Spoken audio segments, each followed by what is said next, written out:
Sekelompok orang yang mengaku sebagai hacker asal Indonesia menyerang ribuan website di India. Hal ini dilakukan sebagai respon atas pernyataan kontroversial pendeta Hindu yang mengancam akan merebut Ka'bah dan kota Mekah yang merupakan simbol agama Islam. Menanggapi pernyataan kontroversial seorang pendeta Hindu di India tersebut, kelompok hacker Indonesia pun menyerang ribuan situs website milik India. Serangan itu mempengaruhi website Government Primary School Ramtali, CMR University, Voter Portal, Passbook hingga Dealer Award. Pada 15 April misalnya, mereka mengabarkan sudah membobol sistem keamanan ICICI Bank yang merupakan perusahaan jasa keuangan terbesar kedua di India, tapi tidak diketahui berapa banyak pengguna yang terpengaruh dari serangan cyber itu. Hal-hal yang dilakukan hacker Indonesia ini ternyata membuat hacker India memohon ampun atas serangan sistem IT ke negaranya dihentikan. Note for Indonesian hacker, stop targeting Indian site, tulis mereka di saluran Telegram Anonymous India pada Selasa 18 April 2023 kemarin. Tidak hanya itu saja, kelompok hacker itu juga mengancam akan membocorkan data pribadi sebuah universitas di Medan, Sumatera Utara. Soon, we post some critical data of Medan Universities, kata mereka seraya ingin membalas. Meski begitu, belum diketahui berapa banyak yang terpengaruh dan apakah data yang mereka tebar benar-benar valid. Sementara di saluran Telegram, kelompok hacker Indonesia lain yaitu Ganosik Team menulis bahwa itu hanya Google Doc. Terrible as a child just learning working data Anonymous India, tulis Ganosik Team.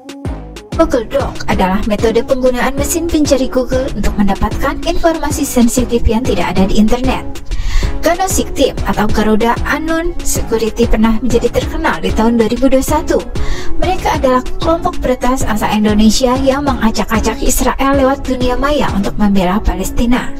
Ganosik Team sukses membobol data pribadi milik Perdana Menteri Israel Benjamin Netanyahu, meretas situs dengan domain, meretas ratusan nomor WhatsApp penduduk, situs universitas, dan ribuan akun email serta kartu kredit yang dirilis oleh perbankan Israel.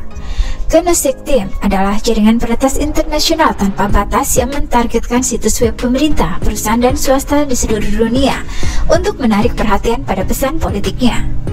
Kemampuan jaringan secara konsisten menyerang targetnya dengan teknik canggih menempatkan kami di garis depan peretas yang bermotivasi politik. Selama bertahun-tahun, aktivitas Garuda Anon Security melibatkan perusahaan situs web dan kebocoran data situs web untuk menyampaikan pesan politiknya. Selain serangan dunia maya, jaringan Garuda Anon Security juga telah meluncurkan sejumlah alat perangkat lunak atau software yang dirancang untuk pengguna melakukan serangan dunia maya mereka sendiri terhadap target pilihannya. Dalam sebuah postingan di Instagram, Ganosik Team mengaku bukan kriminal, bukan juga orang jahat, mereka hanya manusia biasa. Adapun jargon yang kerap mereka sebut adalah "We break rules, not hurt". Garuda Anon Security atau Ganosik Team juga bermitra dengan Padang Black Hat dan Dragon Force dari Malaysia yang baru-baru ini mengklaim telah meretas 5.000 CCTV Israel. Di Indonesia sendiri, hacktivism sudah sering dilakukan sebagai cara menyampaikan pesan politik. Ini misalnya terjadi saat perang cyber yang melibatkan hacker Indonesia dengan luar negeri. Peretas laman milik Malaysia dan Australia pada tahun 2009 dan 2013 oleh peretas Indonesia menjadi bukti peretasan dilakukan atas dasar aspirasi politik. Di tahun 2009, karena sengkarut Pulau Sipadan Ligitan antara Indonesia Malaysia, dan pada 2013 karena terkuaknya penyadapan intelijen Australia terhadap sejumlah petinggi Indonesia. Kasus lain yang menonjol adalah peretasan laman milik Robovac, perusahaan alat kebersihan asal Malaysia. Robovac pada Februari 2015 meluncurkan iklan yang membuat rakyat Indonesia sakit hati karena iklan tersebut menyeratkan satu hal: beli alat Robovac dan pencet membantu Indonesia sekarang. Protes langsung menyeruak saat itu dan para hacker Indonesia tak tinggal diam. Tak lama berselang, situs Robovac yang semula berisi daftar produk langsung berubah gelap dan tak berfungsi. Terdapat pesan yang tertulis di laman tersebut: peringatan, tolong perlakukan saudara perempuan kami dengan baik. Mereka memiliki keluarga, mereka memiliki anak-anak, mereka semua membutuhkan makanan. Jangan lupa, kami masyarakat Indonesia akan melindungi mereka. Iklan Anda tidak lucu sama sekali.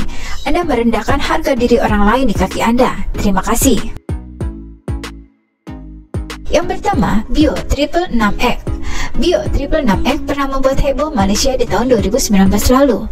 Kala itu pria dengan nama Yogi Nugraha yang berusia 19 tahun sempat mematikan jaringan internet di negeri jiran tersebut. Singapura juga pernah jadi korban Bio 666X. Banyak data penting milik militer Singapura yang didapat setelah meretas dan masuk ke dalam server. Yang kedua, XCPS Hacker. Terkenal dengan beberapa aksinya dalam membuat pemilik situs kewalahan. Salah satu korban retasnya adalah database NYPD pada tahun 2011. XCPS Hacker melakukan defacing terhadap lebih 430.000 situs di seluruh dunia. Ia juga meretas game Jinga hingga membobol situs kepresidenan Israel. Yang ketiga, James Geovedi. Salah satu aksi hebat James Geovedi yang hingga kini diperbincangkan banyak orang adalah ketika ia mempraktekkan menggeser arah orbit satelit di luar angkasa pada tahun 2009. Sebagai informasi, James merupakan pakar sekaligus pemerhati teknologi informatika dari Indonesia yang kini menetap di luar negeri. Yang keempat ada HME17. Kalau kamu berada di komunitas hacker, HME17 mungkin sudah tidak asing di telinga.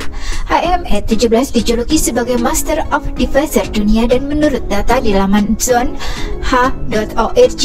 sebanyak 294.402 web pernah ia lumpuhkan, diantaranya 139.721 IP tunggal dan 154.681 device massal.